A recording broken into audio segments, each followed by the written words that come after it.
درش، بتحب البوكسات بتاعت الشاورما العربي بتاعت كرم الشام ولا بتحب الشاورما الفرط زي بتاعت اطيب شامي كده؟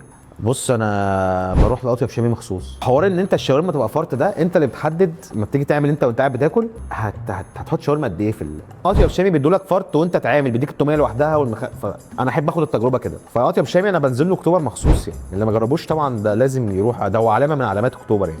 الناس دايما بتتكلم على ان اكل البيت هو اللي انضف وبرضه يطلبوا من بره، ايه السر في ده؟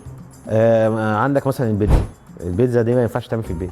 كل اللي بيقول لك عاملها في البيت ده كذاب. الاكل الشرقي ممكن تعمله في البيت، كوارع ممكن تعملها في البيت، عكاوي، اكل المطاعم معروف يعني ما لازم يتعمل في المطعم ويتاكل في المطعم، انما اكل البيت ده برضه في حته ثانيه يعني. بحب كشري البيت اكتر من كشري المحل.